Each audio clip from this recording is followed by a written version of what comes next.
It's up to you, viewers. You must capture the spirits, the highly dangerous monsters, and store them within cards. How will you defeat them? Of course, in Mortal Kombat. And before we get further into this review, this is a review from years ago I had to take down because of copyright issues. So let's get this video to 100 likes if that's possible. I appreciate it if you hit that like button. Thank you. Now let's start the video. Cardcaptor Sakura is a fun distraction from your everyday anime. Instead of having characters that are mainly adults, this show revolves around mostly children. Because of this, they can appeal to children more and sell a lot of Sakura dolls, but at the same time, completely ignore their adult audience? Well, no. The show follows our main character Sakura, Tomoyo, and Kiro. One day she stumbles upon a book, and when it opens it sends dozens of Clo cards across the city. And after Kiro, a magical being / animal thingy, appoints her as the card captor, Sakura is tasked with finding these cards and capturing them to save the day. But it's not as simple as that. Along the way she will deal with many hardships, including dealing with her dead mother, and I promise you other things not as heavy as dead parents. But Cardcaptor Sakura is really good. The show is obviously meant for children, but surprisingly adults can get a lot from this too. And while the show is very bright and colorful like a children's show, don't let it fool you, there are some heavy topics that are dealt with in this. Like I said moments ago, Sakura in a very early episode has to confront her dead mother, literally. That's obviously not something children or young adults can grasp with ease, so it's a nicely welcome change of pace for this young adults children's show. And like I mentioned earlier, this anime also has an amazing story. It's interesting to see how a young girl and her friends deal with, well, Sakura being the card captor and knowing her. It's obviously one of those anime that follow a specific formula within the main plot, but they do take liberties within each episode to make them feel unique and fresh. You can't get a lot of anime like that nowadays. It's also a nice change to see the main character's friends actually do something instead of being in the background. They're actually in the forefront of the plot sometimes. It's just a really well-written story with a lot of diverse writing. There isn't a lot that is wrong with this show when it comes to that, besides a few very minor plot holes. Surprisingly, the animation for Cardcaptor Sakura is really good. It's aged well, and I actually was surprised when I first started watching this show again. There are very few shots and scenes that are unintentionally low quality due to it being aged. Sure, you will get the static backgrounds, but I chalk that up to low quality tech and just the nature of animating in the 90s. And the elephant in the room, it's 90s animation, so it's for the most part already kind of aged, but still pretty good. And another thing that Cardcaptor Sakura does, something that other anime from this era don't do, well, they're really good at creating environments that feel alive. And if you haven't watched 90s anime or even 80s anime,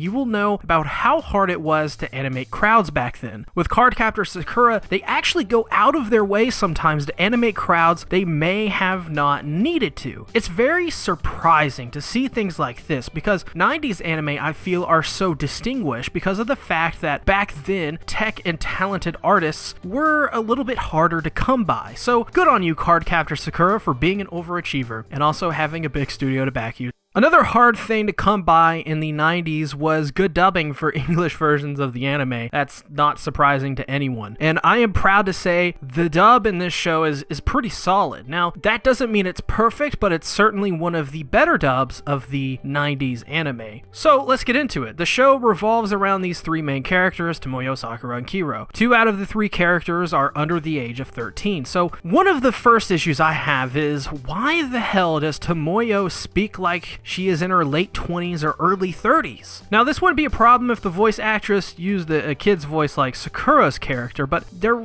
never felt like a change there. It just sounds like she is an adult in a young girl's body. What sense does that make? And I guess to play devil's advocate, you know what? No, that's just lazy. Make kids sound like kids. So what I like about this dub so much is that Sakura, Kiro, and Toya are voice acted pretty well, actually. Well, there are other characters in the later seasons I can mention. I'll stick with this main 3. Sakura's voice actress, to me, is perfect for Sakura, but with Kiro, it's a little bit of a different discussion. Many people will claim the character is voiced poorly, and I agree with a lot of these lines. A lot of them are absolutely flubbed, some of them are bad, but I still think that an anime from the 90s, Kiro's okay. Like, he's much better than some of the other 90s voice actors that came out back in the day. Now moving on to Toya, it's the same with Sakura. They are both voiced pretty solidly and capture the character pretty well. And this is why I love the dubbing for this anime. I think it's one of those anime where maybe you can watch both versions with ease. With most anime, you stick to Japanese dubs, but with this, it's a completely viable option with both because the characters are pretty simple. And maybe that's why the series is so good in general. They're simple characters telling a semi-complex story with light elements for children as well. I feel like the score for this series was lacking in some places. I feel they could have easily went overboard with the score and it would have been perfect for the series. And I know I'm going to get a lot of flack for that, so I just personally didn't find it that compelling. But what I did like actually is the opening for this anime. I thought it was really good. In closing, Cardcaptor Sakura is a fun and great series. If you want something to get your younger child into anime with, then this is perfect. It's also good enough to just casually sit down and watch as an adult as well. It has adult themes that adults will like, and it has themes that children will like. The story is well written and fun, the characters are interesting and energetic, the English dub is also pretty good, and the animation holds up really well these days. So with that being said, I 100% recommend Cardcaptor Sakura. So that being said, thank you for watching the video. If you haven't already, make sure to give this video a like. Let's get this video to 100 likes since it's a re-upload, and make sure to comment down below what you think about the series. Have a good day, everybody. Bye-bye.